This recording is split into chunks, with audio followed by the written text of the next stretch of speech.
Hello, everybody. Welcome to this edition of Coffee Time with Byron. I'm your host, Byron. Glad to be back after a week hiatus. I'm hoping to do this every week now, hopefully, since January was the last time before last week. But thank you to my guest last week, Paulo, for joining me. Paulo Espino, former pitcher. Now I've got a former NFL player and CFL player, Julius Williams. Thank you for joining me. I appreciate it. Yes, sir. Thank Right on, man. Thanks for having me. No problem. So I kind of want to get first on a serious topic if we can. I know you know about it. Everybody knows about it. You'd have to be oblivious to think it's not real. But with what happened at the uh, NFL complex the other day, I gotta ask you. Me personally, I know it's a real thing, but to a lot of those that don't know it or don't think it's real, can you tell us, as a football player, what is exactly CTE, and how rough is CTE, especially in your sport, knowing that a lot of football players have had it? Um, First of all, are you referring to the incident? Which locker room incident are you referring to? With the Raiders or which one are you? I'm talking about the one that happened with the supposedly shooter had CTE, the guy that went into the NFL complex, NFL, uh, wherever they headquarters. That's it, NFL headquarters, and started shooting people because Wow, he proclaimed he had CTE. man. Listen, man. I'm so locked in and focused on what we're doing. I haven't even heard about that, man. I'll be honest. I'm not one that really watches the news or stays up on current events with that. Mm. That sounds terrible. But I can speak to the CTE thing, man. The CTE, it is a real thing.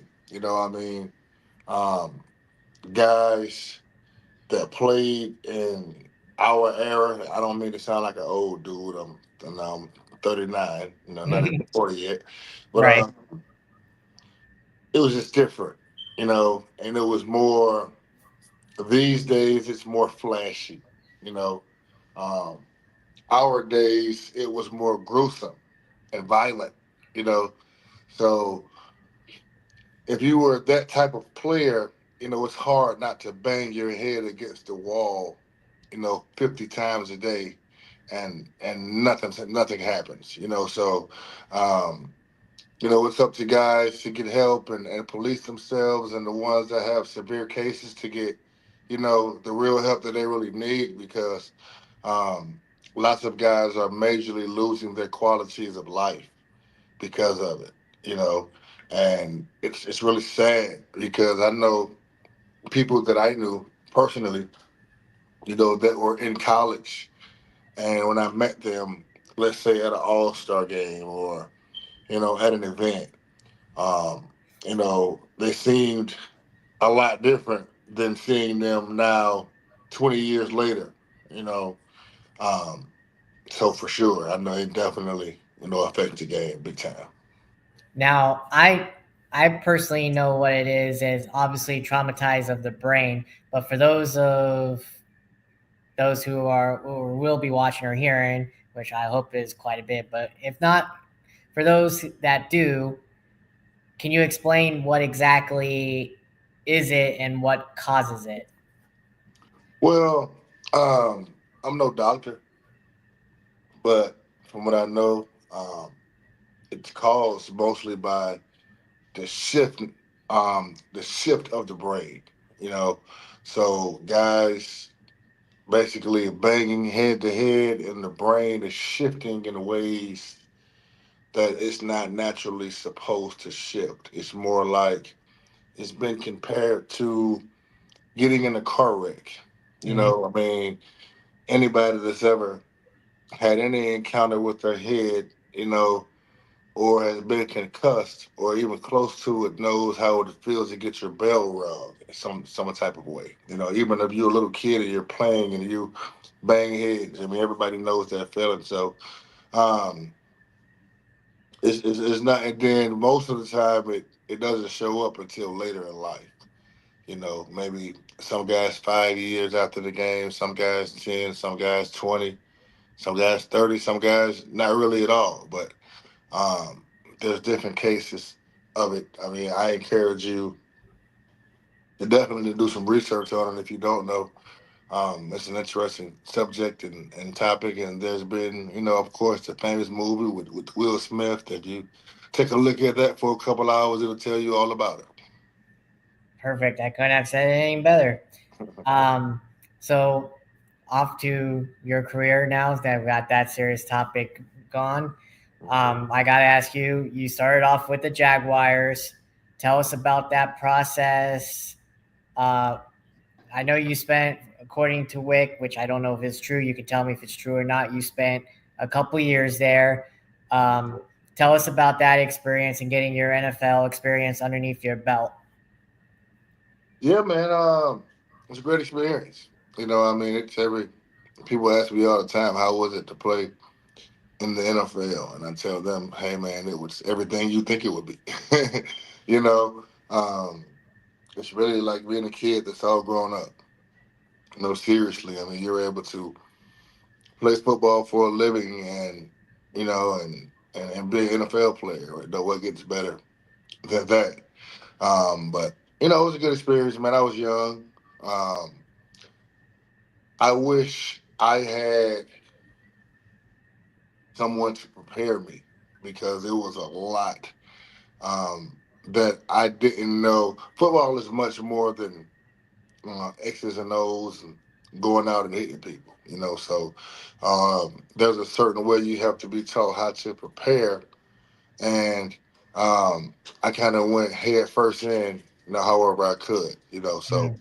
Um, I was more power, back then. I just wanted to run into people and, and find the ball. And that wasn't great for me, because I began to be injured a lot. So, um, and that's the one thing, and everybody knows when you're in the NFL, you can't make the tub, make the club in the tub, as they say. So, I think my style of play, had I known what I know now, had been a lot less physical and more finesse and more smart, which would have led to a lot less injuries, and I would have had a much longer tenure and career, in the NFL. So with training camp literally here, and it's been a few weeks since training camp. Tell us about your NFL training camp experience. What was it like? Obviously, like you said, you were on the field in an actual game. But what about all the practices and all that? Because when you played in that time that I remember, it was 4 preseason games. Now they cut it down to 2 because pretty much the scrimmages that they have now is their preseason. Mhm. So, what was it like around? I want to say, God, I feel old just like you do. And Mhm. around in our time when it was literally just practice, and now it's just scrimmage, pretty much scrimmage. So, take us through your experience compared to what it is now that you see. How would you have handled today compared to what it was back in the day when it was just practice? Well, in my day, again, not to sound like I'm a 60-year-old man, but it was a lot more physical. I'll say that, and so my personal journey, I came into the NFL as a free agent, so I was a guy that expected to be drafted. I had heard upwards of second round. The lowest I had heard was maybe sixth or seventh round. Like nothing prepared to nothing. Pointed. Well, I did have two ACL tears. I tore my ACL in high school, and then I Mhm. tore it again in college. So I mean, that's a major injury. That may have contributed to it. It may have not. But you know, I just didn't expect to not be drafted. It was like the worst day of my life. So I was pissed. So I went down, to Jacksonville on a mission. When I got to Jacksonville, I was seventh string, on the depth chart. I mean, meaning like the 13th or 14th guy, to go in the game. Like it would have to be a bum, and everybody would have to die for me to go in the game when I first got there. Mhm. Um, but I began to impress, very quickly and earn my way up the depth chart. And by the time we got to, I mean, this was OTAs, and I mean, I think for me, um, I was athletic. I wasn't tall, right? So most of the guys down there were 6'5", 6'6". We even had some guys 6'7". Big John Henderson was 6'8". You know what I mean? So um, Jacksonville was a defensive line that was huge. And they liked big guys. Yeah. So um, I felt like a little kid standing next to guys like John Henderson and Rob Meir and you know what I mean, and all these giants we had. So um, it was important for me to show athleticism right away. So I think the thing that helped me is I could play linebacker as well as defensive end. I could play outside linebacker in that 3-4 look. I could play and I was strong enough to hold my own on the edge, and Mm. I could even move inside and play D tackle on pass downs if needed. So um, I think my versatility, helped me a lot. So by the time I got to training camp, I was running with the threes and mixing in um, got a chance to prove myself. And when the season started, I was in the 2 deep. So now, before we get back into your career, I got to ask you, a current football player on your Jacksonville team, Travis Hunter, is trying to do both because he grew up doing both and also in college. Growing up, could you have ever seen yourself? I know you didn't, obviously, but did you ever want to try both ways, offense and defense, of like what Travis Hunter is going to try and pull off? I mean, me personally, no. I mean, I played fullback in high school. You know what I mean? And I really, really enjoyed playing fullback. I mean, I think I really enjoyed being violent, more than I enjoyed playing fullback. To be Mm-hmm. honest, and they didn't give me the ball, and I had a few carries in my, career, and I mean, I scored a few passing touchdowns, and things like that. But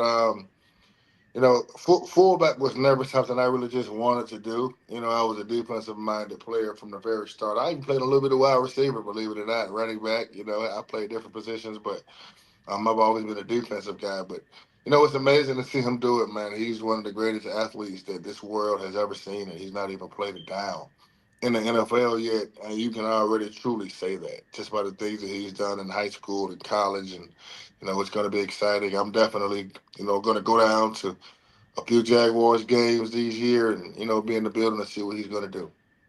How hard do you think it is, though, to do that? Though I couldn't imagine doing that. How hard do you think it is to pull that off? I Because mean, Shohei's out doing it in baseball. It's easier in baseball because he's only a DH. He doesn't play outfield. But football wise, you would think it would be pretty freaking tough to do both. I don't think so. To be honest, I mean, the toughest thing would be learning the playbooks and concepts, and you know what I mean. And but he's a dog, man. He got that mentality. Like he has that unstoppable mentality. The only thing that limits our minds is us. It's a lot more guys probably could do it if they really put their mind to it, and but they haven't been as confident, as Travis Hunter to go out and and do it. And he's a special athlete, man. Like Deion Sanders says, like, hey, if you're special, be special. Like, don't be ashamed of being Michael Jordan. Be Michael Jordan. You know what I mean? Don't be ashamed of, being, Deion Sanders. He has a great mentor, a guy that played both sides of the ball. I mean, he Yeah. didn't do it as exclusively as Travis is about to do it, Yeah. but definitely, more power to him for sure. Now, unfortunately, you had a short-lived time in the NFL. Unfortunately, after that, before you went to the CFL, did you have any offers? Did you try anything? Did you try to get back in the NFL? Tell us about that whole time before your journey into the CFL. Well, yeah, man. So after I was released from the Jaguars, I went to the UFL, and the UFL is the United Football League. They still have the UFL now, but so I played for a team in Hartford. So when I got there, it was late, right? They had already played. two or so games. Um, so I mean, I was a backup, and the guys that were in front of me, they were pretty good, you know. So I couldn't complain. They had been there, they earned their way, but the rotation was only 6-2, and this was supposed to be like a developmental league. Everybody there was supposed to play. You know what I mean? So I've always been a boisterous person. You know what I Mm, mean? And it's hurt me at times. But first game goes, it goes pretty well. I mean, I get a sack in the first game, but the rotation is only 6-2. You know what I mean? So I go to the coach, and I'm like, "Hey, coach, um, it's rotation, and can we can we do something about it? You know what I mean? Just two plays. So I mean, I respect as respectfully as I could, though. You know what I right, mean? right. And I think as soon as I said something like at that very moment, I don't know if he felt, or the organization felt like I thought I was, better or. But it started a rough relationship. Um, the next game, they made the rotation 4-4. So I go in the game, I do well, um, and then a game after that, you know, I play well and they release me. You know what I mean? So after that, I went to the. I just I waited around. I didn't really get any calls, and you know, so and then the NFL locked out. It was 2011. So Right, right, um, rather than and I mean, as right before the lockout, I was beginning to get some traction. My agent was talking to the Houston Texans. He was talking to the 49ers, Cleveland Browns, a few teams, and then it locked out.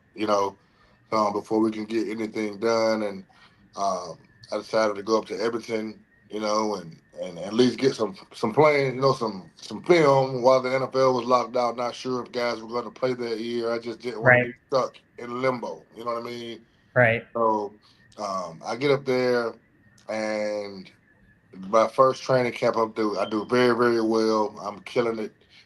I go into preseason, getting ready for the first game, and all of a sudden I break my arm. You know, Oof. in practice. Just volunteering to go out and be a scout team linebacker because nobody else. We didn't have as many guys in the CFL as we did on NFL teams. So I was just kind of volunteering to go out there and I'll be on scout team. And I fell and a guy fell on top of me and it broke my arm.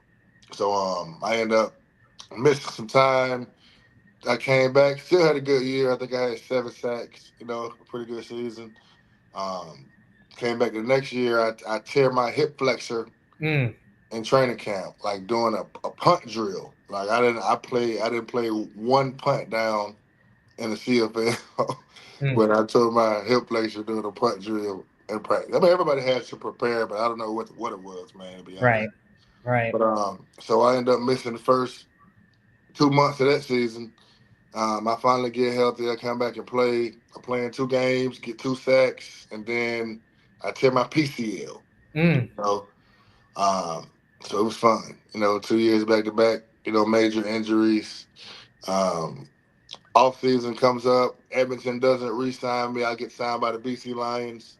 They give me a pretty nice contract. For the CFL, and I get over there and I'm still hurt because my PCL is still torn. And Edmonton was telling me that I had a grade 1 PCL tear, but come to find out it was a grade 2 PCL mm. tear, and it was a lot worse than I thought it was once I got to BC and got checked out. So um, at this point, they did what they could to try to get me back healthy as fast as possible. But to be honest, it just wasn't going as fast as they believed it should, and then some other things happened, man, which led to, that not working out. So, at that point, I was damaged goods, and, it's hard to get back in the NFL after you just broke your arm and came off a PCL, and, and didn't really get much film, in the CFL. I mean, I got good film in the CFL, and I'm proud of the time I did spend, in the CFL. I played in one game well, 1.5 games in BC and had a sack in the game, and 2 games that year before I had 2 sacks. So, 7 sacks the year before. So it was, it was decent, but um, I really didn't take care of my body, the way I should have. Looking back at it, you know what I mean, and I just wish, that I had more guidance on things like that.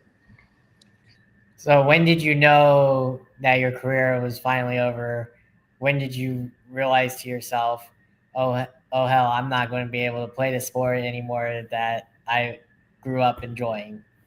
Well, I mean, to be honest, I knew at that moment, right after that, BC, where I just wasn't getting healthy.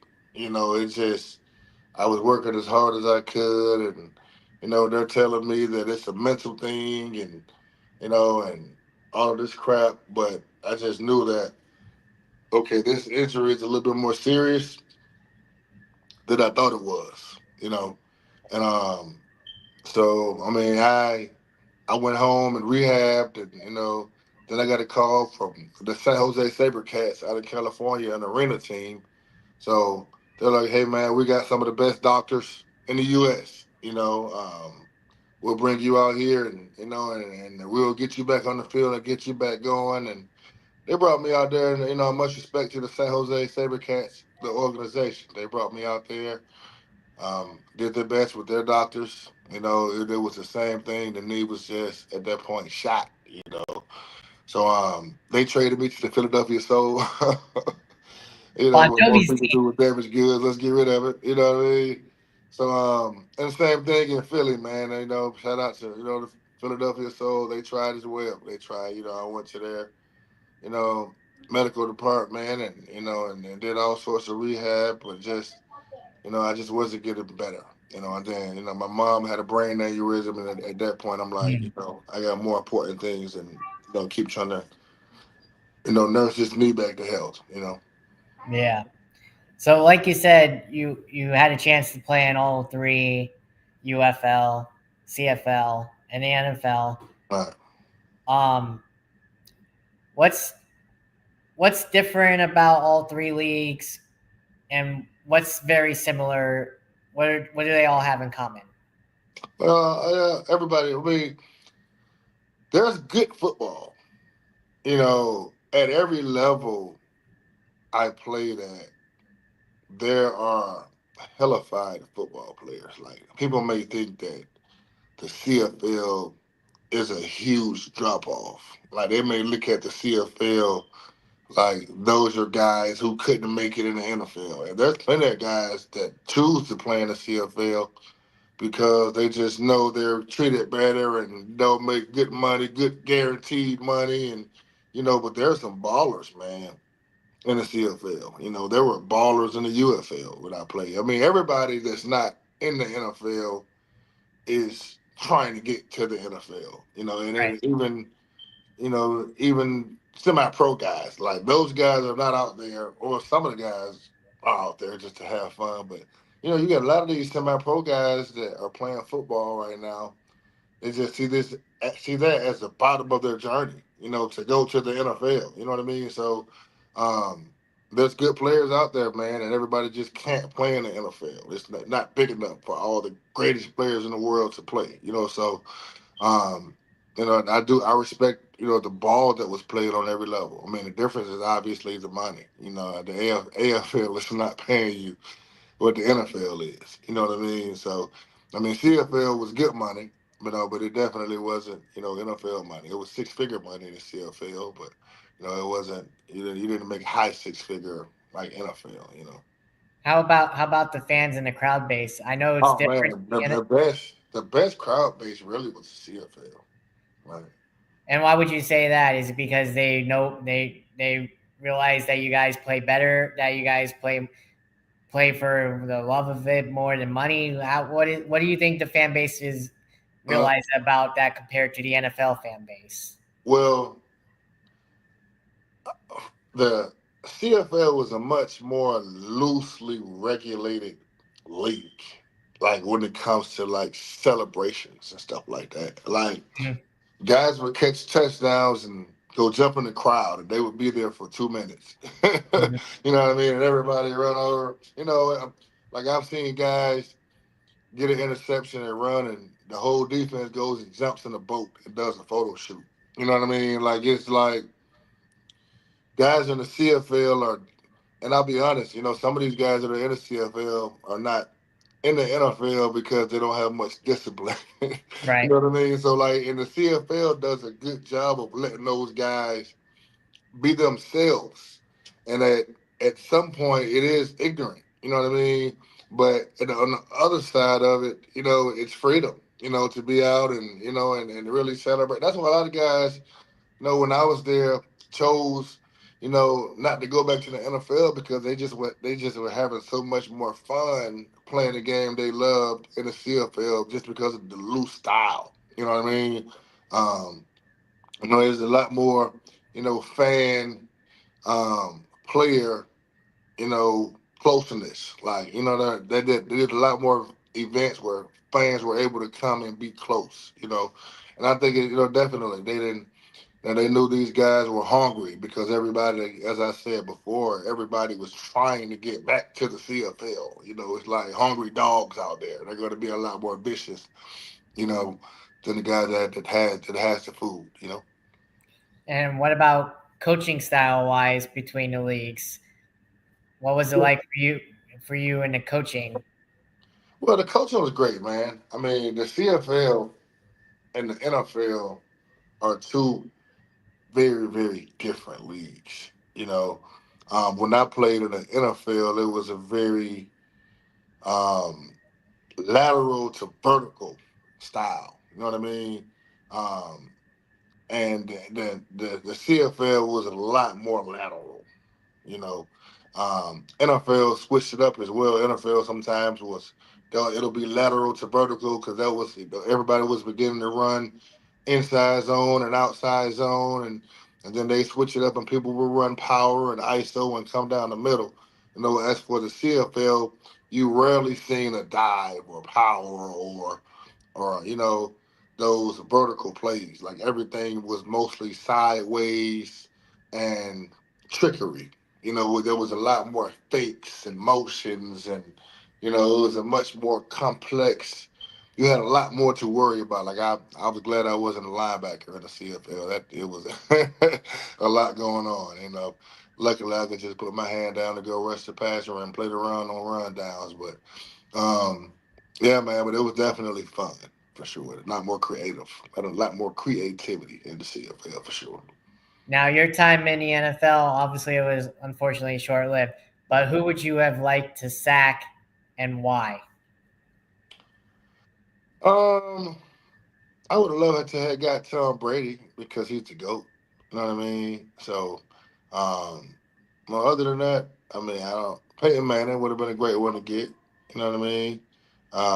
I got a couple guys. I got Matt Castle and Vince Young and um, Fitzpatrick. You know, when I was there. So I mean, I got a couple guys. I mean, I didn't play, but really. Um, a year in the NFL because I didn't play that second year, but nah, man, it was a great experience for sure. What would you say was your favorite stadium to play in, and what fan base while your time? Uh, I feel like the most fun game I played in was when we went to Houston. You know, I think Houston it stands out to me in my head. And in Tennessee for us was like a rival game. So playing against Tennessee, was fun as well. Probably the best experience um, was really the Patriots. Being up there and knowing they had all Tom Brady, the GOAT, and all that stuff going on. That was cool. For sure. So, obviously, like you said, you were uh, defensive back slash linebacker. Everyone has a sack celebration, especially nowadays. What was yours, or what would have been yours if you did not have one? Oh yeah, I definitely had a sack dance. You know what I mean? I mean my you can go to YouTube and and see my sack dance, man. But mine was My nickname was Juice. You know, I got that name. Jack Del Rio. But he gave me the name in Jacksonville. But a few people had already called me Juice. In my life. My name being Julius, but he was the one that really coined it, and so when I got my nickname truly established, you establish it when it comes from like a coach or somebody. That's big. So I would take like a bottle and act like I was pouring juice out. Then I would throw the bottle. So it was kind of you know it's kind of my celebration. He used to call it cognac. You know what I mean? And throw the bottle. Your time was short lived in the NFL there, but did you? I got to ask you, while on the field, this is a two-part question. While on the field, and obviously you watched football. Still, I'm sure you still do to this day as well. Uh, while you were on the field, was there one celebration that you enjoyed watching out of another linebacker? And the second part is while on TV, while watching it, like I'm sure you do nowadays. Do you have a favorite one now that you see? Um, the Sean Merriman lights out was pretty cool. You know, I have to go with you on that because I'm a San Diego Charger guy. yeah, that lights out was pretty cool. Um, I like my celebration better though. You know what I mean? But I don't really care. You know, I don't really know many guys that just, at least not right now in my head, that really stand out to me. You know what I mean? But I can definitely remember the lights out. There was a couple guys in the seal field that was very animated. Stevie Baggs was like he was big on celebration. I'm not sure if you know who that is, but he was a big time player in the CFL. Um, man, nobody really stands out to me right now, to be honest. What about you? The one, the one nowadays, I'd have to go with maybe TJ Watt. He has a good one. Okay, I don't even know it, to be honest with you. Uh, the guy from Minnesota, he had a good one too. Okay, to my Uh, Jared Allen, he used to rope the cattle. yes, Yeah, that was a good one. Jared Allen. that was a good one. Ray Lewis was another good one. Yeah, he was an animated period. Oh, by far he was one Yeah, hell of a so, player for sure. Um, so now I gotta ask, do oh, it's a tough question to ask because every player has a routine and all that, pregame setup and all that. Every athlete does. What was your hype up and pregame routine to get you ready? And what song would you listen to? Because every player, at least I know, has headphones on before a game or whatever when they're working out or whatever. What was your go-to song to get you hyped up and your routine? yeah, man. I would my routine. I was mostly like to myself, quiet in the corner, and I like to play. My favorite song to play was Pastor Troy, a song called Vice Versa. That was like my go-to song. But yeah, man, I would be, quiet in my zone, and hey, I would call it getting geeked. You know what I mean? Get myself prepared to go out there and and smash something and demonize myself. So now I got to ask you. I see you got a shirt, Trench Mob. Are you promoting something? Are you in something? Because I saw that too. It's also in your email as well. So are you promoting something? Did you start something? Tell us about that. Tell us about No, this. no, man. Trench mob is so it's what I do now. Actually, it's a O line, D line, on a youth organization. So we train guys ages 8 and up, offensive linemen and defensive linemen. We're also a traveling 5v5 organization where we travel around the country and compete against the best of the best. And we take kids that have problems with recruiting, and we take them to colleges and to showcases, and and to be noticed and get credibility and earn scholarship offers. So I've been doing that since 2015 now. Long time, ever since I retired. So, um, no, I love what I do, man. Trench mob or nothing, man. You know what I mean? We've been a top five, team, and top three team in the nation, you know, for the past 3 or 4 years, man. So we continue to build, and we can't wait till next year. I was just about to ask you that too later on in the interview. Yeah, I was about to ask that since but you pretty much just answered it. What you do now, I was about to ask you, did you ever want to get into coaching? But yeah, you pretty much just answered that. So kudos to you for getting involved in that. I'm glad you wanted to get into something and stay in the sport because a lot of people I've talked to, they say they do, but they never do it. So I mean, for you to do what you continue to love and do, I mean, kudos to you that you want to give back. No, for sure, man. And I mean, it's more mentorship for me, man. I mean, these kids, you need a reason to bring them, right? And then once they get here, they realize it's much more than just football, So, I'm blessed to be able to, go out and, help these young men achieve their dreams. I mean, they look at me, I'm somebody that has played college football at the D1 level and played in the NFL and played and had a 7 year professional career, to in the NFL. And so, these guys, they want to, they look up to me. So, but I want to help them, you know, be prepared. I want to be that person that I didn't have to warn me beforehand. Hey, look, man, this is how you're gonna have to do this. This is how, you know, you be a professional. I mean, this is how you move. This is the way the things you say. This is, the way you act. Those intangibles. So obviously, you've been in the locker rooms around halftime and all that. Obviously, after game, pre-game as well. What do coaches do to get you guys motivated? Obviously, you guys are grown men, and there's coaches. Me personally, I mean, it's a waste of money to have coaches when you guys already know what you guys got to do. But it is what it is. They still have coaches, but um, you obviously played has um, what do coaches do or say? What is their process, and how do you know when it's time to change out a coach or whatever um, in the locker rooms during pregame, halftime, and and postgame? What when you know it's time for a new coach or when you know it's the right coach or whatever as a player? Oh man, I mean, we have nothing to do with that process. First of all, of changing the coach, but I think you know management. I think the biggest thing is like a coach that doesn't have the command of his team. You know, and that's easy to tell.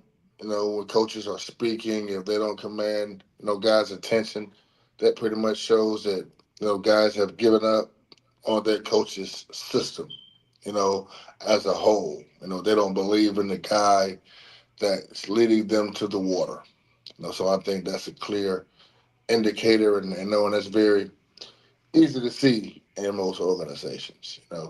But it's a hard job, and I mean, I think there wouldn't be a game, if there weren't coaches. To be honest, the coaches are more important, you know, so than the players. I mean, there's a lot more players, because you need chess pieces, but it's ultimately, you know, who has the best strategy and who can keep the one up on the next man. So that's why you have great, offensive coordinators, and I feel like coaches don't get as much credit, as they should, to be honest, because you got a lot of great players out here. There are great players because they had great coaches, And now being on the other side of that, I truly understand that part, more than I've ever had before. Because there's kids that I know that I've influenced and coaches in our organization. We got two-time Super Bowl champion Anthony Smith in our organization. We got, Jermaine McLevy in our organization, that played in the CFL. You got Jordan Harris, a guy, you know, that played in Mississippi State.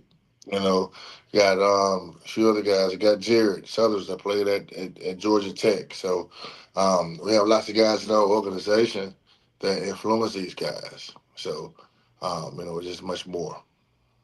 Were you part of locker rooms that unfortunately knew where it was time for the coaches to move on? Um, I've definitely. I mean, I wouldn't say that I played for a head coach. That people felt like that about. But I've definitely played. Well, I'll take that back. I take that back. In one organization. I'm not going to say the organization because I'm not going to set No, myself you up. don't have to. I'm just You know, asking. Yeah, but, I'm just asking if uh, you have one. one of them, for sure. But but it's definitely been coaches that just that people just don't respect. And it's like almost like, man, how did you get here? You know what I mean? That's how players feel as players against certain coaches. But I've never, most of my head coaches were definitely solid. So, how many people do you still talk to from when your time in the NFL?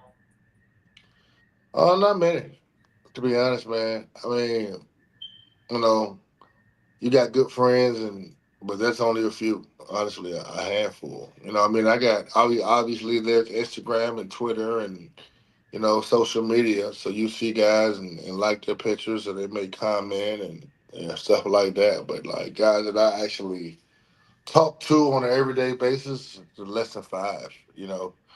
Um, that's just kind of how it is, man. Most guys. The NFL is really a job. I mean, it's a brotherhood, and I mean, and again, I only spent 2 years in the NFL, so I mean, I'm not sure how guys feel that played together for 6 years and 7 years and spent a lot more time together. But from my experience, it was a job. Like most of those guys were there to play football and make money. Like guys don't even really. You got some guys that hang out. I mean, I've heard different stories for different teams of guys that hang out together and it seems to work because they win more games. The teams that I heard that I mean those have been Super Bowl teams, but I know when I was in Jacksonville, a few guys, some of the younger guys hung together, but most of the other guys they went home, they had families, and and football was just work for them. True. So, um, your time in the NFL, obviously, you didn't get a chance to play in all the stadiums. Is there one stadium that you would have loved to have played in that you didn't get a chance to? Um, and the ones that you did, how difficult was it compared to playing in Jacksonville? Because you played the most of your time there, obviously. But yeah, you get what I'm trying to say. No, for sure. I mean, I grew up as a Baltimore Ravens fan. Especially as I got to high school and the Ray Lewis, era. Right, Um, and I also grew up a Steelers fan. So right. those would have been two stadiums that I would have loved to play in that I didn't get the chance to. Um, and the toughest stadium was definitely Seattle. It was just something about Seattle. I think like the fans were close. It's like one of the only stadiums that I can remember, like you can hear what the guys in the first few rows are saying, and they're not saying great things. You know what I mean? So, um, I think they strategically built that stadium. I mean, it's called the 12th man, I believe. It is. Yep. Yeah, 12th we moved man. that Yep. forward. So, it was definitely a tough stadium to play in. The energy was like, man, those fans were crazy. Like it's probably definitely the most. I mean, I know you asked me earlier what was my craziest fan experience. I mean, that was definitely it. That in college playing in Morgantown, West Virginia. Like those fans are different fans for sure. How difficult would you think it would have been to play at Mile High? Because you're above sea level, so how hard do you think, as a player, do you think that would have been difficult to play in? Oh, for sure, man. I mean that element. I've heard stories of plenty of guys. Talking about the way it affects you and your breathing and things like that. But that would have been a fun experience as well, for sure. I'm surprised. I'm surprised with being in Canada. don't have that kind of elevation either. I mean, you're high up. I mean, 'cause it's north. I mean, you would think. So I'm surprised being in Canada, they don't have none of that. You know. Yeah, no, Canada was a dope experience, man. You know what I mean? Uh, Man, I got a lot of respect for for Canada as a country and the CFL as a as a football league in Canada.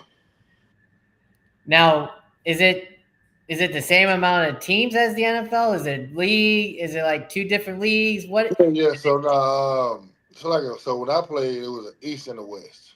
You know, Okay. and there weren't many teams at all. Like it might have been 9 or 10 teams. Maybe 10. I believe. Okay. I don't even think it was that many. Like maybe 8. You know, there was an East and the West division, and you battle those teams. And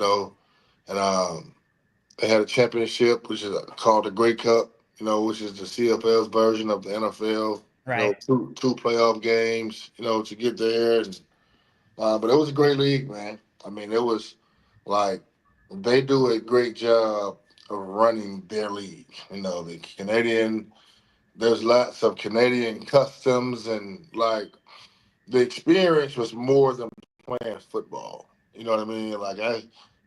They do a great job of just influencing and celebrating Canadian culture as a whole. Like the experience was, um, it felt like you were playing football in a different country. Let's say that. I'm forever grateful for that experience and being able to live in Canada for 3 years and playing the CFL. Was that difficult to have to move being away from family, or did you move them with you in Canada? Oh yeah, man, it was definitely difficult. I did not move them, with me in Canada. I mean, I didn't have any kids at the time, you know, so um, and so the most difficult part was I was, young, so I had a house in Atlanta and a house in Canada that I Mhm. paid for at the same time, and didn't really. So, and I would take back that and been a little smarter with that, but nah, man, it was a good experience, man. It was super cool. How was the weather there? Because is it always cold up there Oh yeah, it was compared cold. to down here? Yeah, man. I mean, so we're there. We get there in late April, you know, and then we leave November. Right after the Grey Cup. Most guys. Some guys leave right before. Right. If you don't make the playoffs, you leave. So the season is over, and the season is over like the first week of November. You know what I mean, or something like that. Um, so we don't get like the true winter, you know. But please believe it's winter, that we do get. So starting October 1st, it's going to be freezing, and really mid September. And when I was there, my first training camp at Edmonton, it snowed in June. Like it was snowing, and it was June. But I mean, it didn't continue to do that. It only did that one time, but um, the weather was definitely different, man. I mean, the thing I remember most about playing in Canada is like the sun would be up until like 9:30 at night. Like right now it's 9:30 where I am, and man, it would be the sun. It would still be in the air at 9:30. It wouldn't really be down until 10:30. It was crazy. Definitely lots of memorable experiences. Now, obviously, you said Ray Lewis was an influence for you. Is there any other players that you idolize that you wanted to influence your game off of besides Ray Lewis? But yeah, man. Lawrence Taylor, you know, for sure. Um, Sean Taylor, you know, um, you know, crazy guys. I was an energy guy. I was like a guy that played with massive passion, and I liked the guys that played and talked about it. You know what I mean? That was kind of a way that I like to keep myself in the game. I mean, not excessively insane, but definitely playing hard and enjoying the game. So a few guys, man. I mean, I really liked Trent Cole's game. He was with the Eagles. He was a guy I watched a lot when I was in college and early in the league. Um, but a few guys. I'm sure you got to be jealous of just like players in your day had to be jealous of the college game today, where you literally got paid to play. Oh Sure man, you would. I'm sure you would have loved to get paid, wouldn't you? oh yeah, that would have been nuts, man. I mean, shit, we used to put money together to get Domino's pizza in college, man. We were so these guys can buy a Domino's pizza these days. So, um, but shout out to those guys, man. I mean, it feels good, to be a pioneer, something like that, man. I mean, it's an honor to be a part of the reason why that they have to pay college football guys now. It kind of, because you had to. It was making way too much money, and now these guys are able to live, comfortable livings, and at 18 years old. I've known guys that came from very bad situations that went to college and got paid and changed their whole family dynamic, overnight. So, shout out to those young men that go out and do what it takes and put the work in to be worth the money. Don't you think that kind? I know some are mature, but don't you think that kind of getting that kind of money, especially if you are a good player too, doesn't that uh, depending on who you are and if you blow through it, doesn't that like you get kind of what I'm trying. It's hard to explain what I'm trying to say, but I think you get where I'm going with this. Um, you think that'd be tough though, wouldn't it? Getting paid because you're still a kid. You're still a kid, no matter if you're still a kid. You're 18, 19, whatever. You want to go through that money, correct? I mean, yes and no. I mean, and that's kind of Unless you're the mature. yeah. I mean, and that's the thing. Like, let's be honest.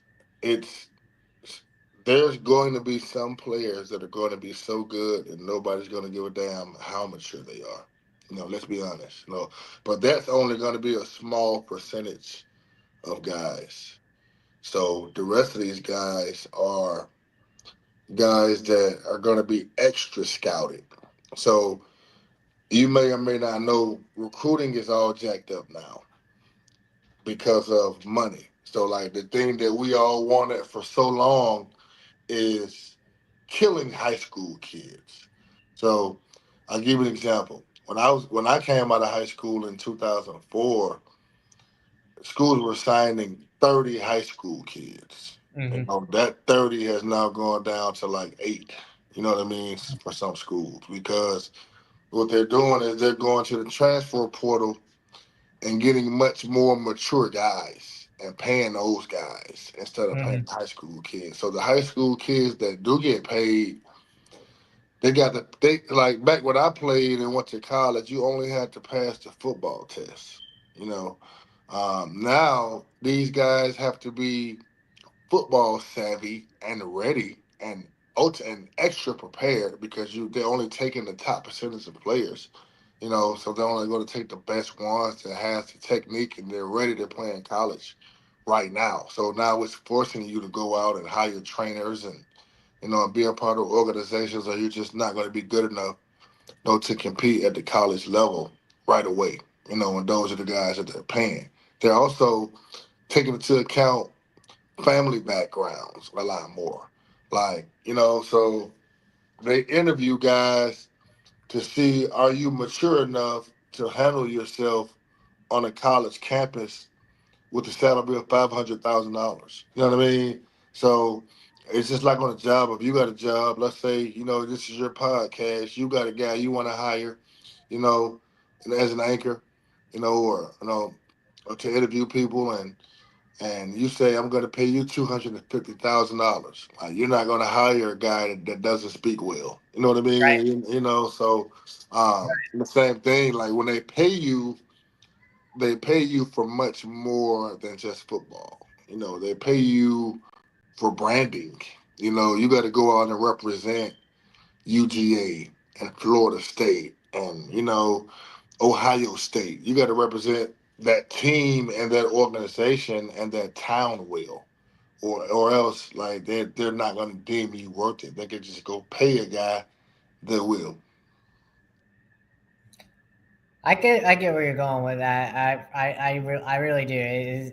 And that kind of right. You kind of got me into my next question. I think you kind of pretty much answered it, like because I unfortunately, like you said, you were a part of the draft process, but um, I was going to ask you, do you think that's what you hear like during draft day about these players and these about how smart they are and all that? Do you think that legit is true, or do you think it's part because the teams don't want to give out who they're drafting? You get what I'm trying to say, correct? About all the this guy can't do this or this guy can't do that. I mean, So it's an extremely critical process. Like, if you're a guy that doesn't like criticism, you probably shouldn't play football. You know what I mean? Because, like, as a scout, it's my job. Like, I'm a scout right now, not for the NFL, but I'm scouting right, as you said, for all yeah. star games right now. I scout for, you know, and as I scout, I have to find the best guys. You know what I mean? So, like, that's the thing. So it's business. You know, it's not personal. It's the elite of the elite guys. So as a scout, my job is to devalue you. You know, it's to, to give myself a reason why I shouldn't bring you. You know, you could be 6'3", but you only ran a 4.8 40, and you play corner. You know what I mean? You can be a 6'6" defensive end, you know, but your short shuttle, was 6 seconds. You know what I mean? So it's just, um, they look for reasons to degrade you.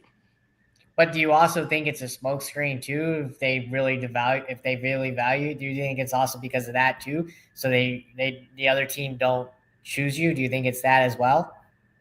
I mean, it's business, and different people have different business tactics for sure. But I'm pretty sure it has a little bit to do with that. Well, like you said, what is yours then? Since what is your strategy in that? Do you do that as a smokescreen? Do you do that? Do you I mean, I personally tell the don't, truth or what? but like, I'm not a person like, as a scout for the games I scout for, and even for trench mob. Like, I'm not voicing that out loud. Like, I'm not a Mel Kiper that's making a board. You know what I mean? Or or a team representative that publishes public information about these guys. You know what I mean? So it's a little bit different in my end. Now, obviously, you still follow the game. Do you like where the game is going today? And do you like how football is going nowadays compared to when you played? I mean, yeah, man, it's entertaining. You know, it's entertaining. I mean, you just it's money. It's a multi-billion-dollar business. And who could be mad at that? I mean, I feel like the game. If not, I mean, I'm a 40-year-old defensive lineman. I like the game when it was violent. You know what I mean? So, That's the uh, era I liked it. I don't you like know, where they're protecting the quarterbacks. I don't it's, like. I don't it's, like. I don't like offense. I'm but defense. again, like, I mean, that's why I played. Like, everybody didn't play to be violent. You know what I mean? So, but nah, man. I mean, I like where it's going. I mean, it's definitely entertaining. These guys are making lots and lots of money, and you see it. Even from, you got guys that got diamonds in their cleats. You know what I mean? It's entertaining, but for sure. I mean, and the guys are working hard as well, and and earning. I mean, and I respect this generation more, than the average guy my age or older, because I understand the scrutiny that these guys are under now. Right? You really have to be like, there were back in the day.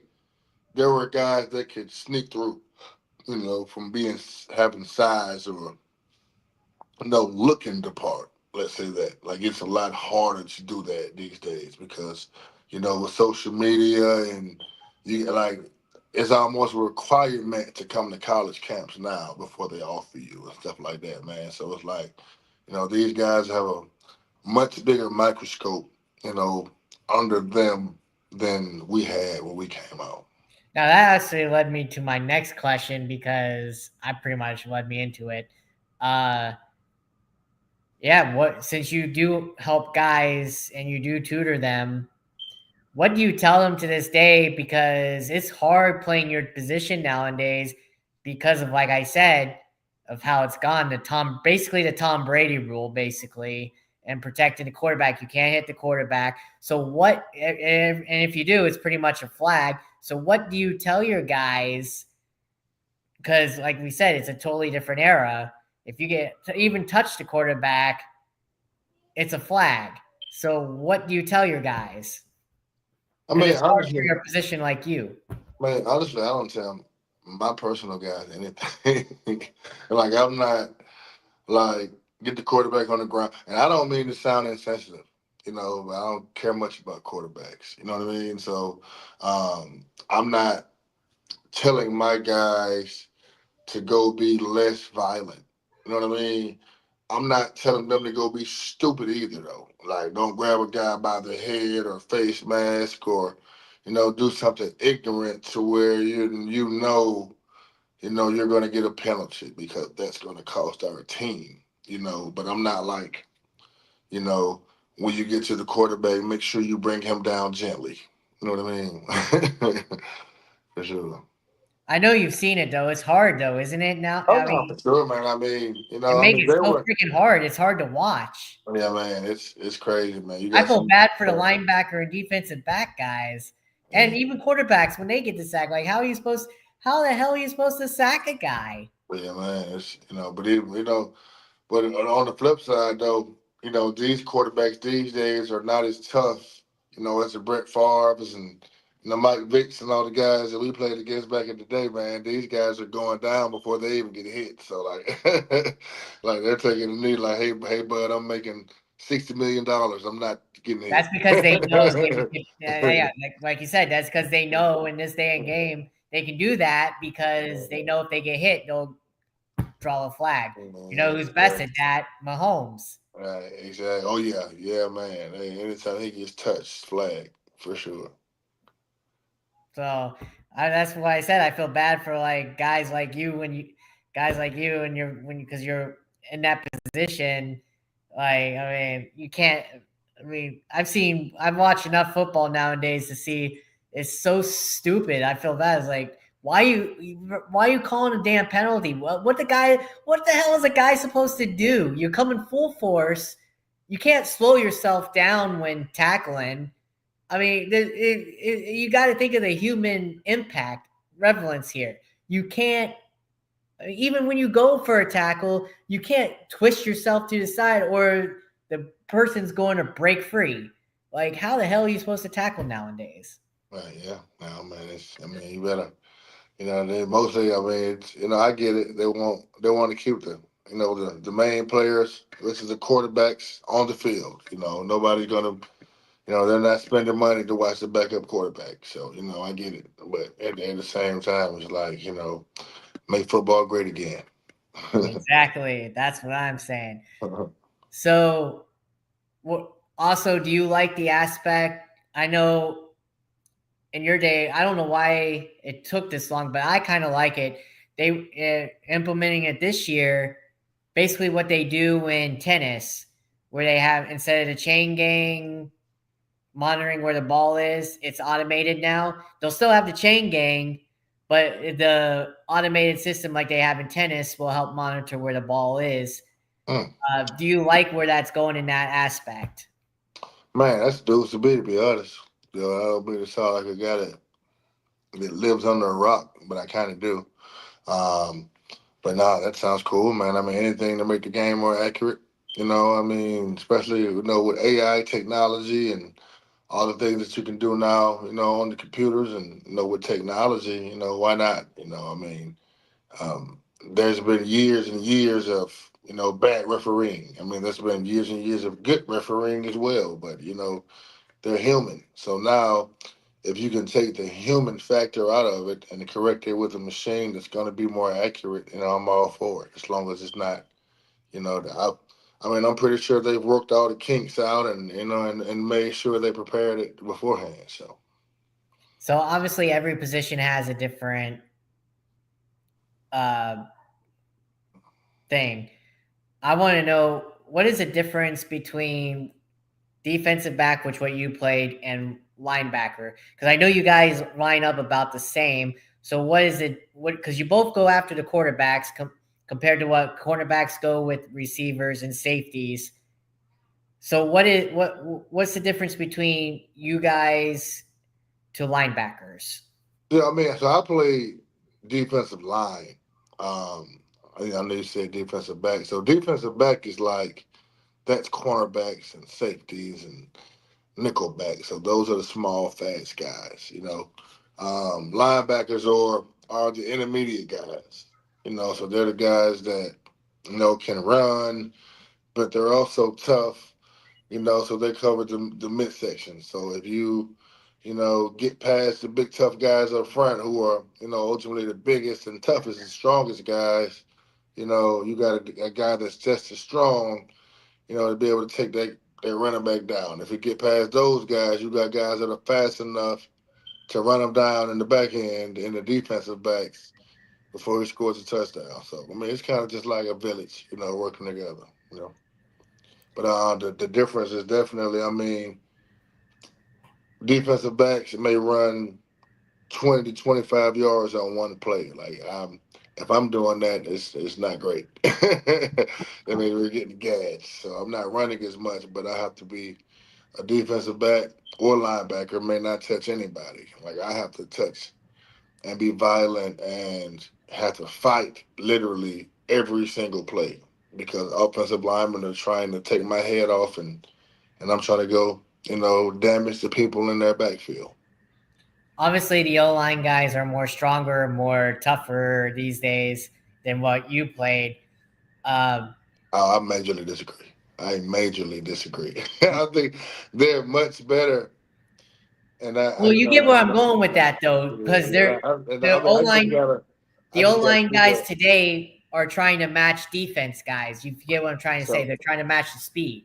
so exactly. So I would correct that by saying that they're better athletes, and I could even say better players. But the guys that I played against were much tougher and stronger and And violent. they're bigger, yeah. They were bigger. They were like I played against like the average NFL offensive lineman and even college offensive lineman when I played was the number one ingredient was asshole. You know what I mean?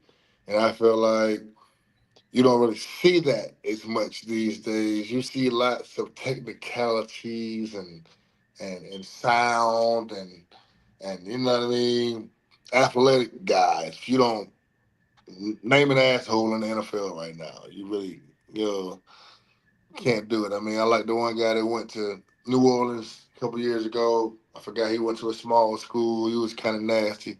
Trent Williams, he get nasty every now and then, but he's mostly, sweet feet.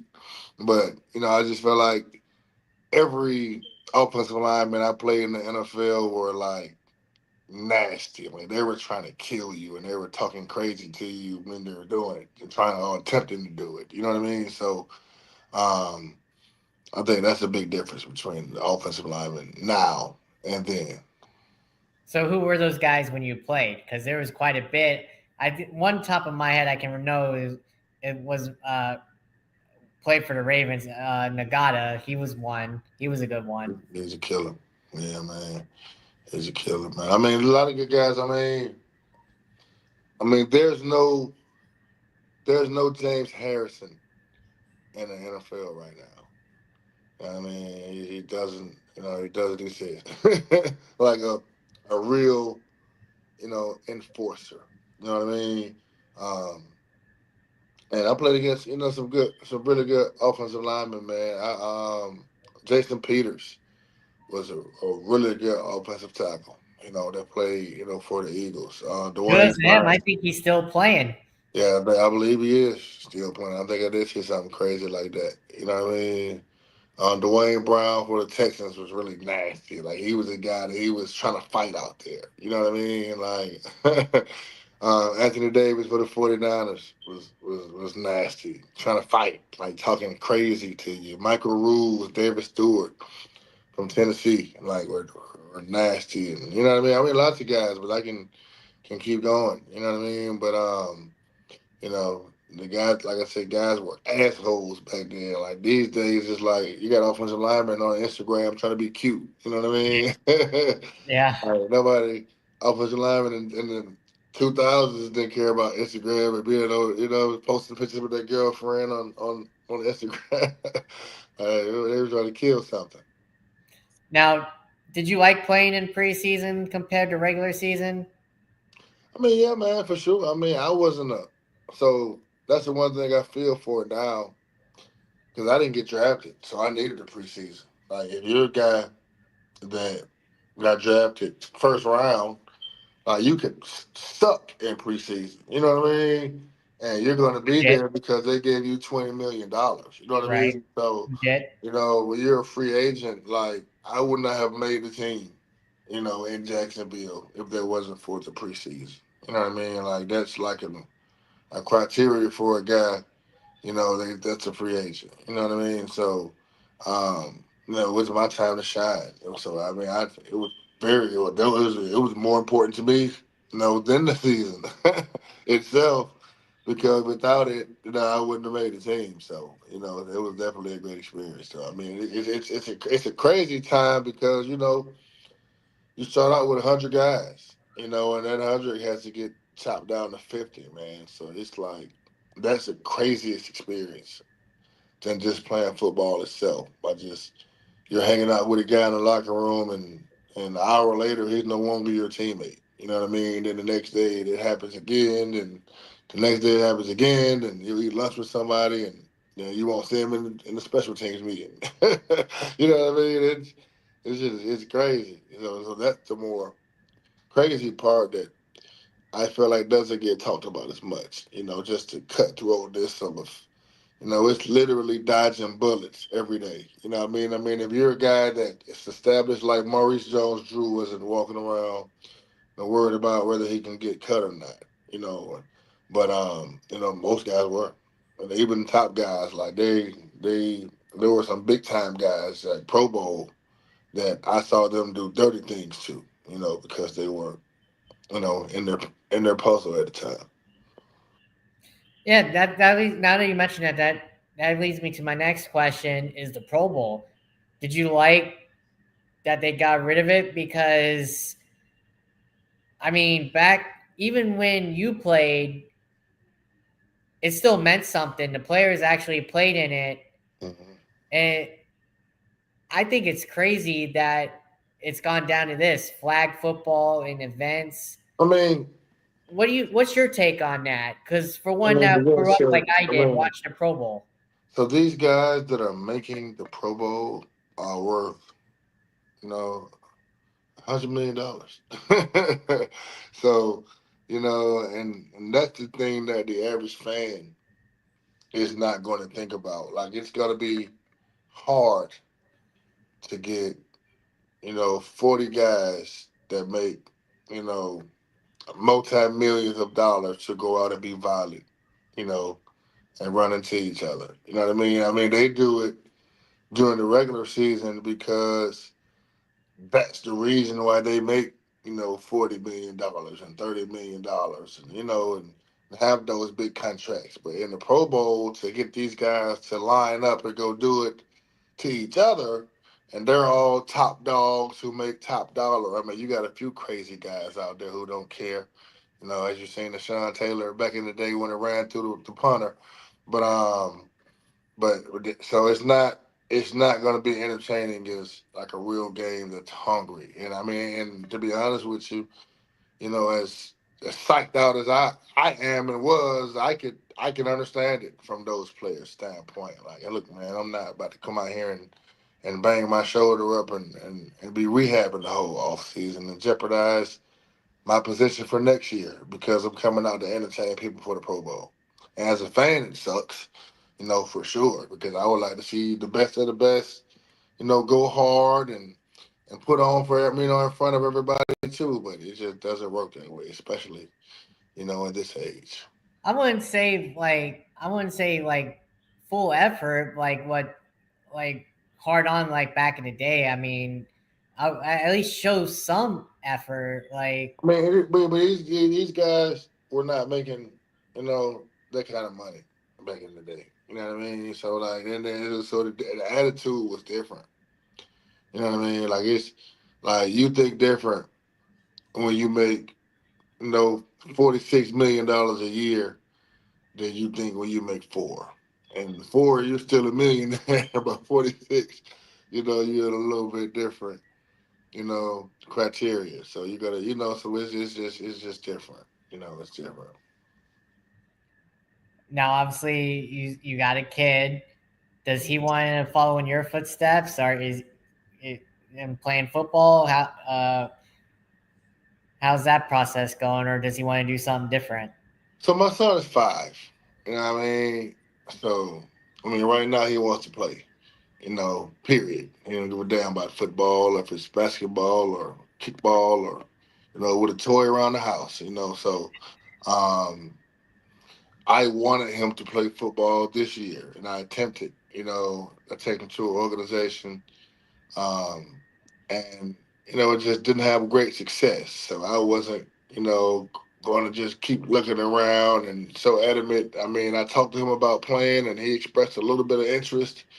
And when it came time to go to check out another organization, he didn't want to go. I mean, he just wasn't feeling it. So I just was like, okay, well, try again next year. So, I mean, to answer your question, selfishly, hell yeah, I would love for him to go be a great football player and follow in my footsteps and go much further than I did. But I won't be disappointed at the end of the day. I'm lucky to be called dad.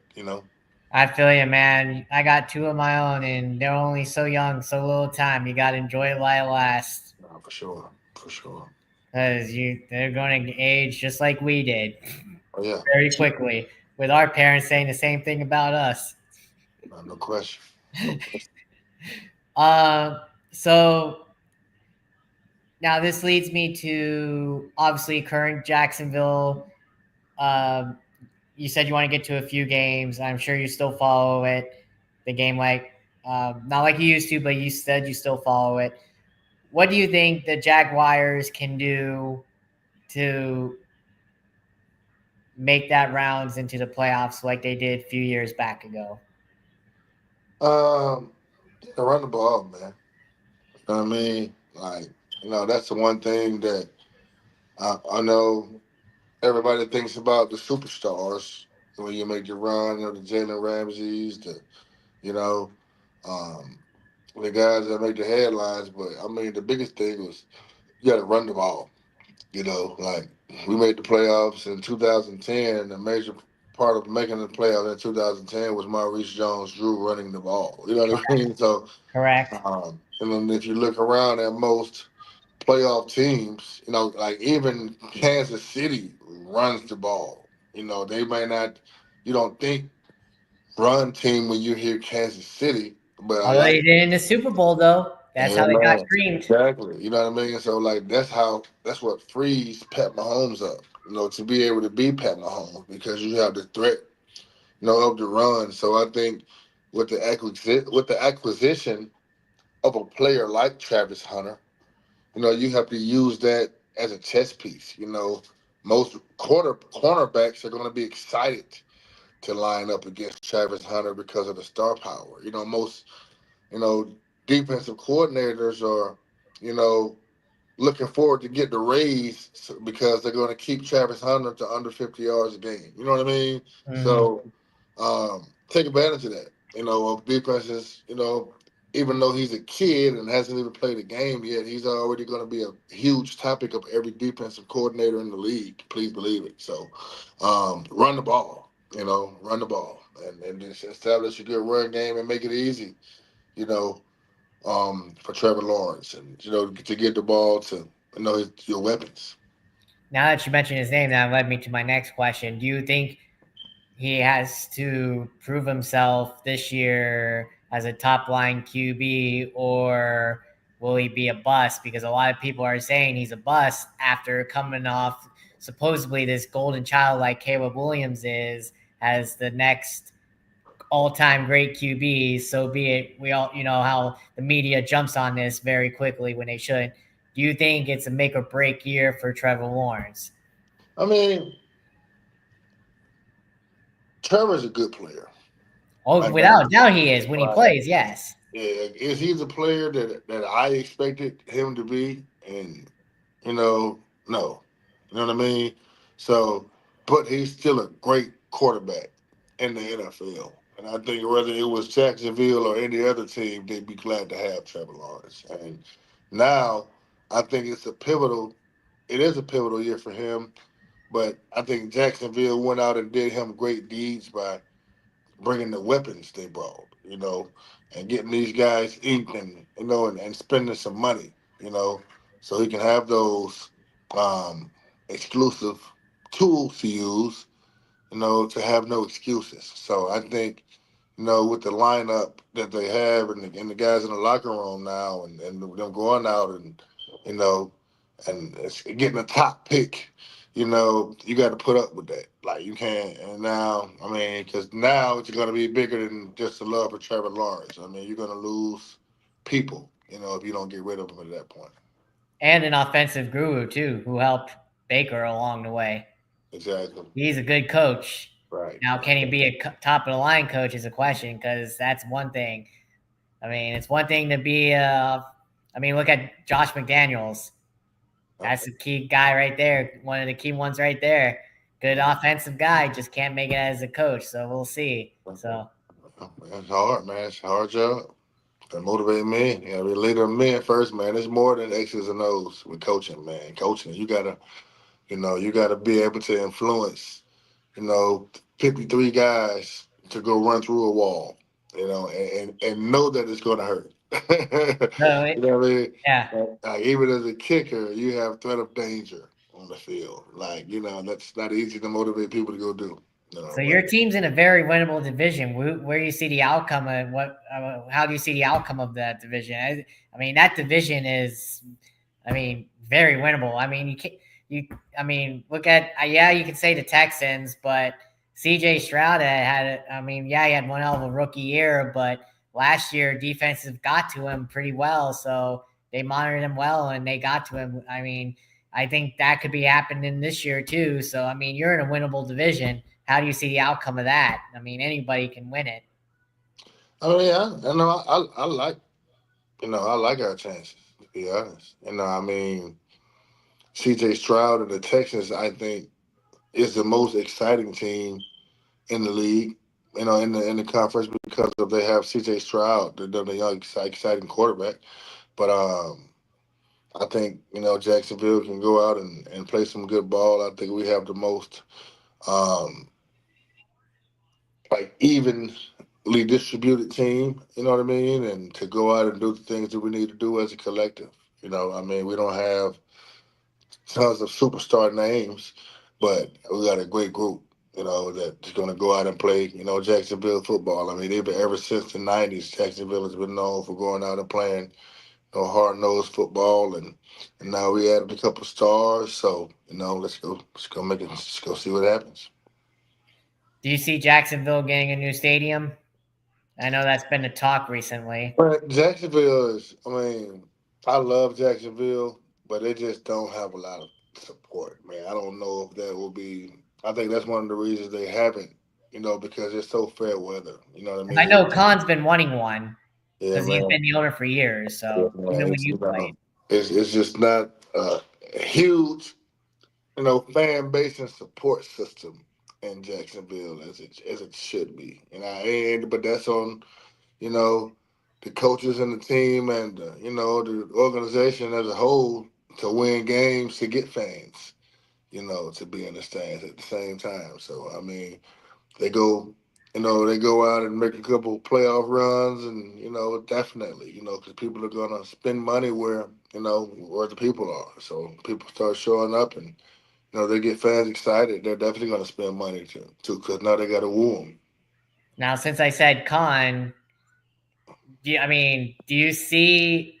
I mean, me personally, I don't think this is going to happen, but a lot of people are saying that since he spends most of the team over in Europe most of the time when they have the Europe games, like 3 games, most of the home games are over there. Do you see him moving a team over there to, because I think the NFL with more games over there, they want to have a Europe League again. I know it failed the first time. Do you see them doing a Europe League again? Nah, I just don't. Um, nah, I don't see that. I mean, it'll be fun. Yes, it would be cool for the people in Europe. Yes, but I just as revenue what drives the NFL right now, I don't know that it's worth the investment to do a I can't European. see it either after it failed because I remember that time.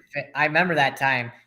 I It's think that just, was what in the '90s. I think, I yeah, mean, and the thing is like, I mean, and no, it this failed. like I mean this in the most respectful way possible, but anything other than the NFL is, people are not really gonna watch. You got like most people, the CFL is totally different because it's in a different country. You know what I mean? So it's like the pride of the Canadian is the CFL. You know what I mean? So, but over here, like the NFL is God. You know what I mean? And NFL football is an American sport. American football. That's what it's called. I was just in Spain, and I'm telling people they're like, you play football, and I'm like, yeah. They're like, yeah, well, football. You don't look like a football player. I'm like, oh, no, I play American football. Oh, yeah, that makes sense. And when I was over, in Spain, and I was in Italy, and in Switzerland, and all 3 places. People they thought I was a soccer player when people mentioned I played football. So, um, I don't know that people in America would watch football in Europe. And the reason why I think it failed too, and I truly believe this too, is why they over there soccer is their football. It's their main sport. I don't. Yes, they come out to games when the NFL is there, but if they had a league there again, they would not. I don't. Me personally, I don't think they would come out because that's why it failed the first time. Because they care more about soccer. That's their little sport, don't you think? Is Mhm. soccer mainly? Yeah, for sure, for sure. And they're not, football is not big, you know, in the youth over there. So it's, you know what I mean? Like, it's nobody's really playing football. Like, I was in Spain and, I went to see the professional team in Spain play. And it was very entertaining, but it didn't have a fan base because people just don't know about it. You know what I mean? Like, I had lots of fun out there watching it, but, they had no real fans because it's just not eccentric to the country. It's just like how soccer is over here. Yeah, it's just like how soccer That's MLS is over here. exactly. It's the reverse, right? Because you go to a football game and it'd be thousands of people for some of these high Correct. And you schools. go to an MLS game, Right, it's not even sold out. right, exactly.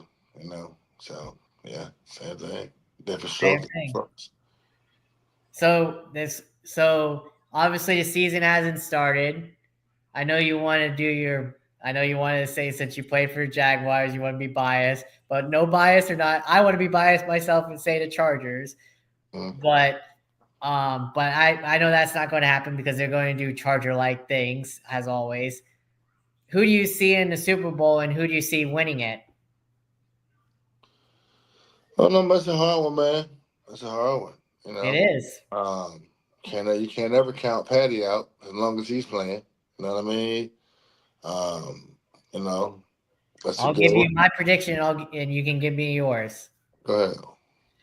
My prediction will be a repeat. Eagles, No. and I'm going to go for. Let's go with. I'm going to go with a wild card here. Nobody's talking about them. I am going to go for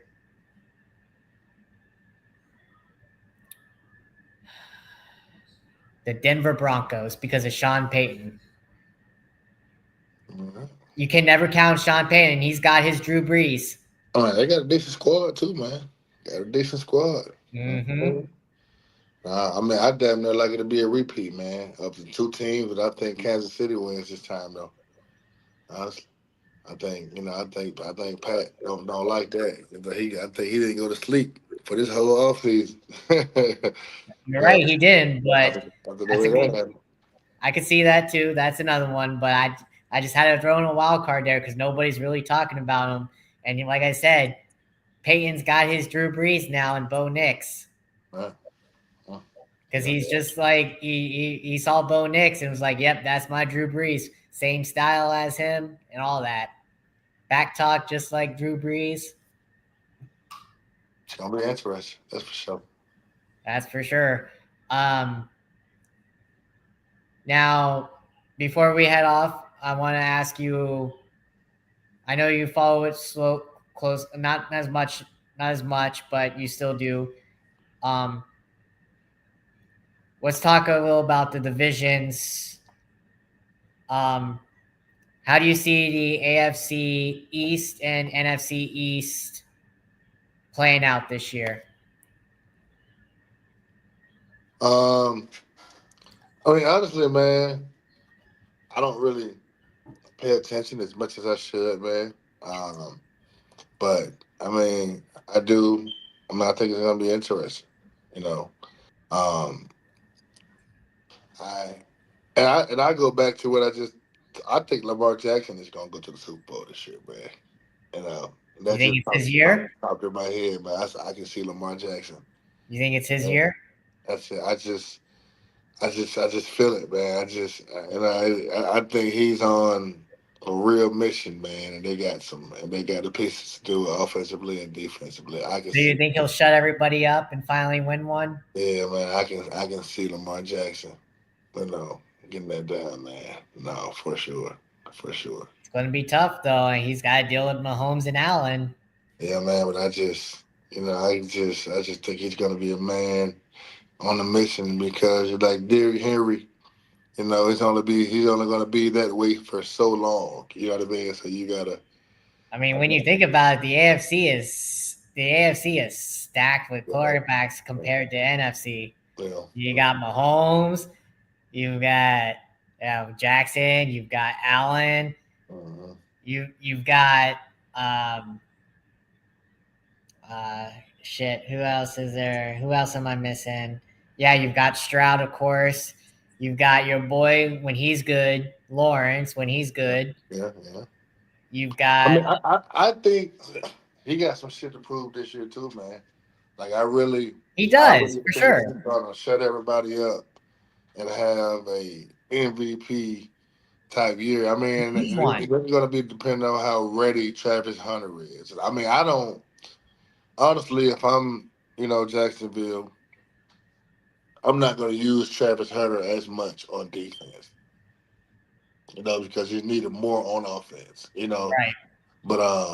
But definitely, man, I think depending on how comfortable he can get, like I'm telling you, like Jacksonville can be a real contender, and Trevor Lawrence can have a great year because he's definitely got something to prove, man. People have already written him off.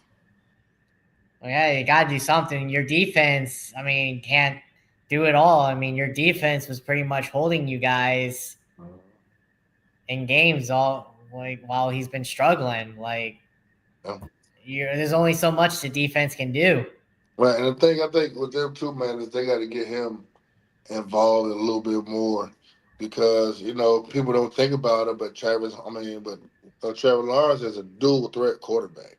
You know, and I know he's getting a little older, and but you got to get him back into things that he was doing when he was at Clemson. You know what I mean? And I know being on the move, and and the ways that he's comfortable in moving the football. I think they can do that. With some of the guys they got now. So these will be the final two questions, and then I'll let you go because I know it's getting late. Um, for both of us, I'm sure we're on the same coast, right? You're on the East Coast Yeah. still. Yes, So, sir. yeah, still getting so. These will be. I promise these will be the last two.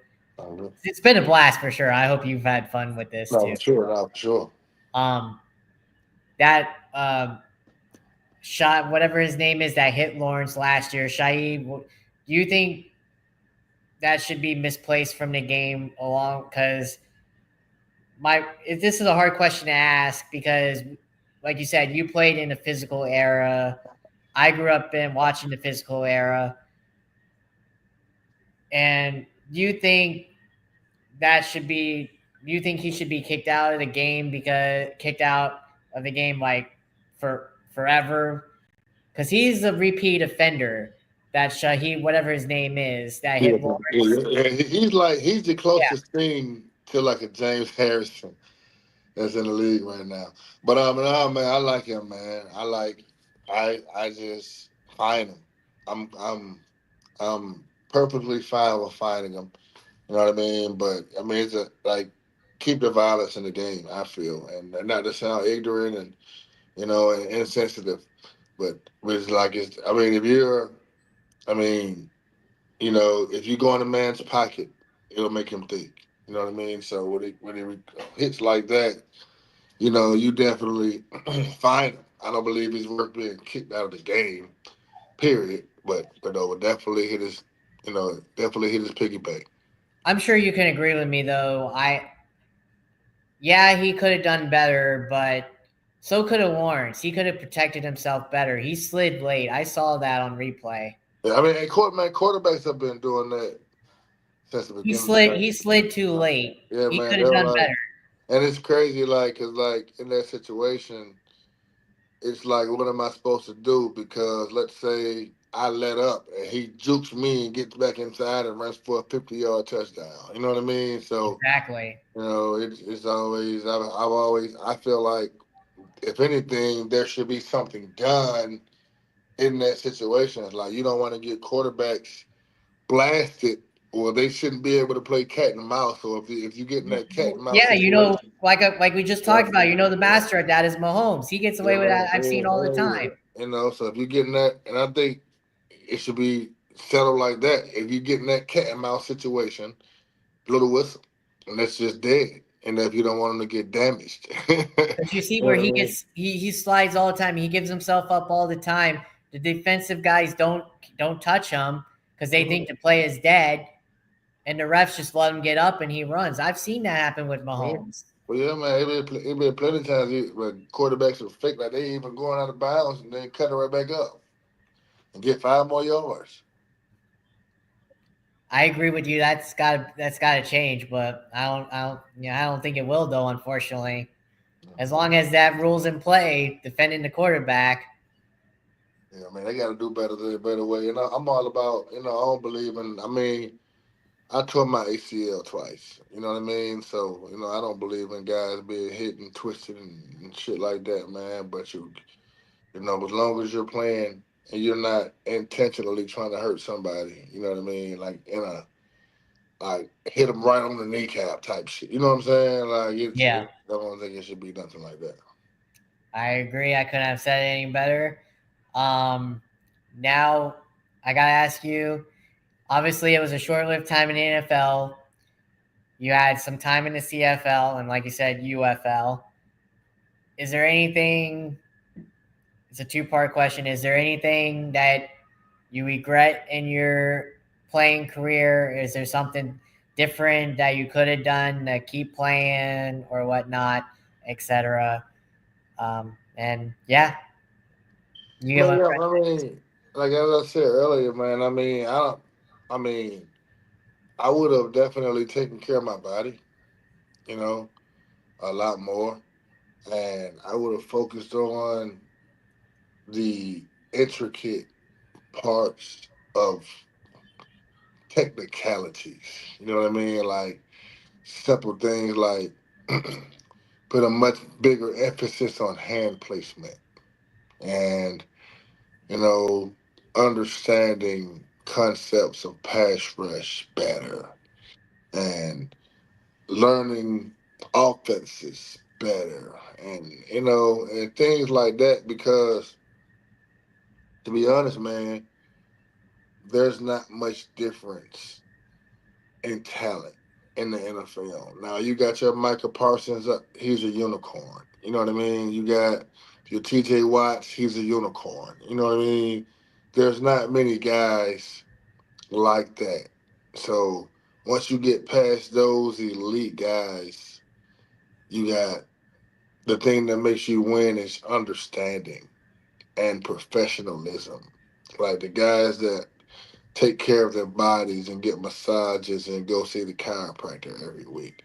The guys that watch 3 to 4 hours of film a night, opposed to, you know, going to the mall or going to the bar or going to hang out with your buddies. You know what I mean? The guys that, you know, spend most of their off season working instead of traveling. You know what I mean? And hanging out and you know, family and you know, so I just would have been, you know, much better at all the small things, you know, and I think that obviously, I mean, I only spent 2 years in the NFL, as I said earlier, because I couldn't stay healthy. Like, you don't, like, the worst thing you can do, I was already an undrafted free agent, you know, so it's like, you come in as an undrafted free agent, you're a guy that has to really earn his keep every day. And they're not, you know, you're not going to get a car, you know, even if that car is given to you for cheap, you're not going to keep driving it if it keeps breaking down. You know what I mean? So, and that was my biggest thing. I mean, talent wise, the thing that makes me confident is even though I did, you know, have a a short time in the NFL compared to anybody else. I mean, a lot of other players have played 14 years, 15 years, but you know, there's only 1%, you know, of football players that play in the NFL for one day. You know what I mean? So, um, I've seen guys literally, you know, come to Jacksonville and they're there in the morning and they don't make it to practice because they get cut before practice starts. You know what I mean? So, Right. Right. um, to have that experience and then to be able to spend, you know, a full season and you know, and 2 years there, you know, it was a great experience, man. I know, I mean, that's what gives me the fuel and the experience to do what I do now. You know, I know what it takes to be in the NFL. You know, I also know what it takes to stay in the NFL. You know, and I can tell you all about it because I got plenty of examples of friends that did it this way and that way. I couldn't have said it any better, and I'm going to let you off on this. And then it was a blast, and definitely we'll stay in contact. So I'm going to leave you off on this. Since you do help kids, what would you tell them through your eyes to do and to get to where they ultimately want to go? Man, go and show. Simple. I mean, you got to get on campus. First of all, you got to work, get yourself ready for when you do go to campus. You know, you can present yourself in the right manner. You know, so I'll give you an example. I was speaking to a kid the other day. He says, I don't have no scholarship offers, and I'm a rising senior. Mm-hmm. Says, the reason I don't have any scholarship offers, he says, because my coach is not putting me out there. Mm-hmm. So I said, okay, what school you go to? School you went to is not a great school, right? So I said, okay. I say, how many college camps did you go to this summer? Mm-hmm. I didn't go to any, coach. You know, and I'm like, well, how do you expect to get recruited by colleges if you don't go to college camps to be seen? You know what I'm saying? No, another part of it was he said that he couldn't afford to go to college camps. Well, nobody cares, and I hate to be harsh, you know, but nobody cares that you can't afford to go to college camps. So that's where you But have, yeah, you're supposed to be truthful, like yeah, you said. yeah, you got to be responsible. If you got to go out and cut grass, you know, and as family members. And, you know, you just got to be determined, man. You can't take no for an answer. If your parents don't have money, you need to find a way to make the money. And there's plenty of organizations, my organization, like we have certain guys that if they meet certain criteria, we sponsor those guys. And we bring them on trips and take them on to tournaments for free, you know, but you have to meet a certain criteria and of course you have to be a hell of a player, you know. But if you work hard, you'll be afforded those opportunities. I couldn't have said it any better. I do appreciate your time, and I hope these kids listen to you because even though, like you said, you didn't play play long, unfortunately, but you did have a solid career from when you did play. So, I mean, you couldn't have said it any better. And I hope these kids listen to you. And if they don't, oh well. I mean, it is what it is. But Mhm. you couldn't have said it any better. And I do appreciate your time. I had a blast. I hope you did too. We'll definitely stay in contact for sure. You want a copy of the episode when it's done, I'll send it to you so No, you for can sure, share bro. it. No, definitely. Perfect.